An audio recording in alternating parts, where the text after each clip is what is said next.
FPL game week 11. It's the last week before the international break, and we're prepping before I activate my wildcard. So in today's video, I'll be going through my team selection for game week 11 and the 2 confirmed transfers that I've already made. So if you enjoyed the video, make sure you smash that like button and hit that subscribe, and let's get into it.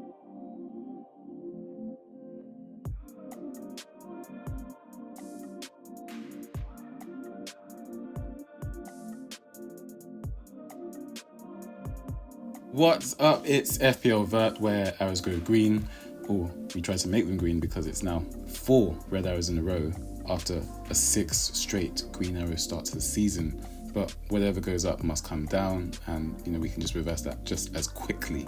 So we're going to get into that. But a quick review of how game week 10 went. And across the board wasn't too bad. It wasn't that great of a week, really. It's just, I guess I didn't own Salah. And also left Semenyo's 10 points on the bench, but I guess this can happen. But I'm glad I started Rodgers. There was only a 1 point difference there, and I wasn't really going to start Semenyo over Palmer, Smith, Rowe, Son, Wood, Haaland, or Watkins. So that's just how it is.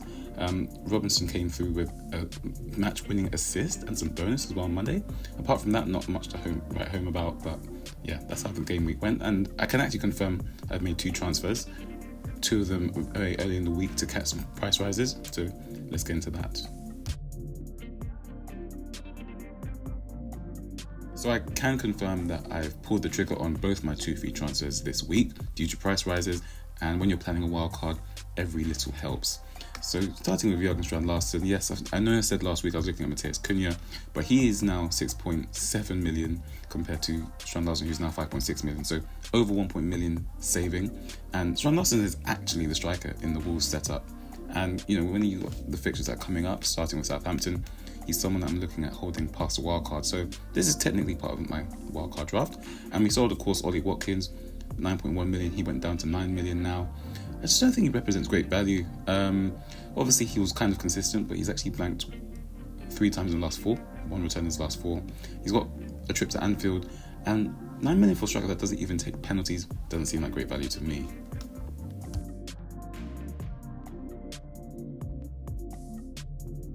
And then the second free transfer that I can confirm, it is with a heavy heart. I can confirm that Smith Rowe has left the team. Of course, he left Arsenal, and now he's left my team too.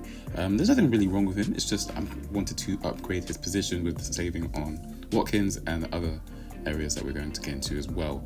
And I also don't think Selhurst Park is a great fixture for Smith Rowe. In fact, he's only had 1 return in away games all season, and he actually blanked for the 2nd time in home games against Brentford as well. And Brentford are a side that don't really keep clean sheets, so a bit disappointing to not get anything there. But then we go to the number 1 man in home matches, and that is Brian mbeumo. We've gone back to him. Of course, we've had to buy him at a far higher price than we sold him for back when I sold him earlier, I think in game week 6. But he is the number 1 asset in home matches, and this run of fixtures, especially Bournemouth at home and Leicester at home in the next 3, definitely want to own him for that.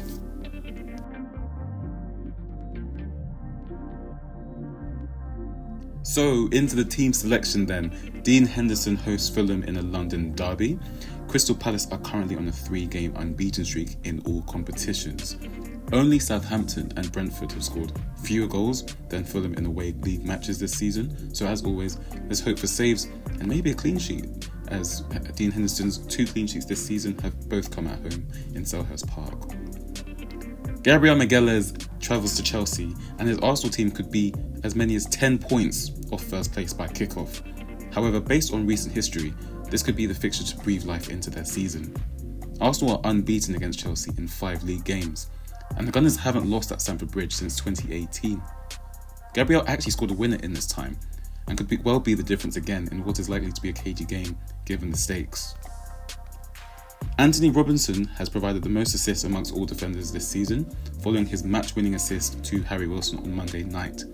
He also scooped some bonus, and his Fulham side travelled to South London in the derby against Crystal Palace, against my teammate, Dean Henderson, where they've kept a clean sheet in their last 3 league visits to Selhurst Park. Fulham have also conceded 13 big chances in the opening 10 game weeks, which is a league-leading tally.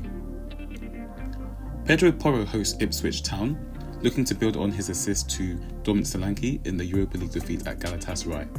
Only Wolves have generated fewer XG than the Tractor Boys, and one of the 2 winless sides left in the division, so let's hope they don't go Spursy. Antoine Semenyo travels to West London to face a Brentford side without a league clean sheet this season. Fresh off his opener in a 10-point FPL point performance against the champions Manchester City, Semenyo will be looking to add to his 2 away goals this season. Brian Mbeumo welcomes Semenyo's Bournemouth side as the top-scoring FPL asset in home matches with 7 goals.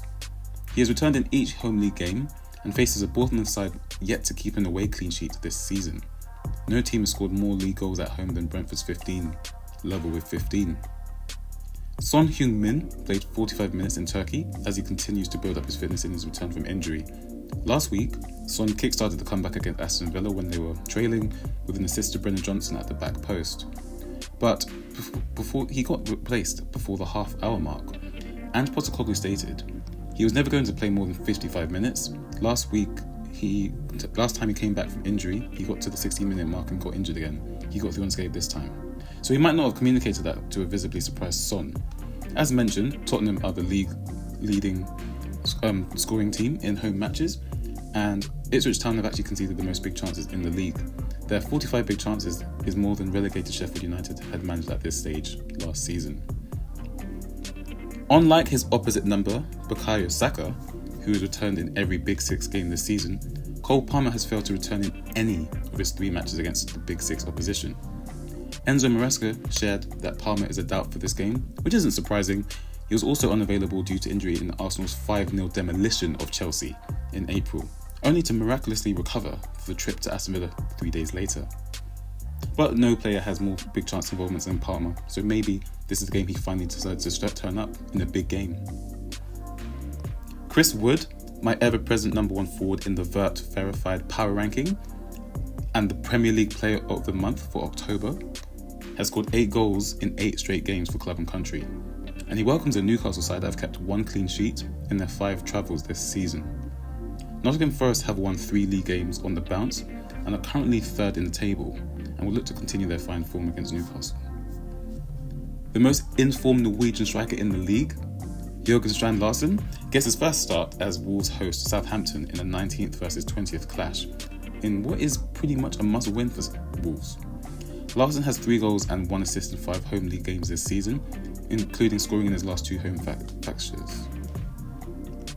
And Erling Haaland travels to face a Brighton side with no wins in their last 3 games in all competition in an attempt to snap City's 3-game loss streak in all competitions. Brighton have conceded at least twice in 5 of their last 6 league games. Man City have scored at least twice against Brighton in 6 of the last 7 trips to the Amex, and City have won their last 13 of the last 15 matches against Brighton in all competitions. So like Arsenal, this is probably Man City's best chance to snap their respective slumps with fixtures against favourable opposition. Both Brighton and City are without a clean sheet in their last 3 games, however, so let's hope for an exciting game. And in case Cole Palmer does hide for the 2nd game in a row against Arsenal, we do have Rodgers to come off the bench against Liverpool, who haven't actually kept a clean sheet in their last 3 league games in the league. And then Lewis is on the bench, he's just providing some cover in case anything happens, but he'll be getting sold in the wild card. So as I mentioned, I'll be activating my wild card as soon as the GW11 deadline passes and the game updates and allows me to, because there's a lot of moving parts and I have, I think, exact money at the moment. So make sure you're subscribed for that. I'll be posting it on Twitter and I'll have a video during the break as well detailing the picks. So leave a comment for who you're going to be captaining this week. I think the best captain is probably Salah. I've left it on mbeumo at the moment because he's the best home scoring asset, but it could be Son, it could be Haaland, it could be Wood. We'll have to wait and see. So keep your eyes locked to my Twitter and Instagram, and I'll see you next week. May your arrows be green.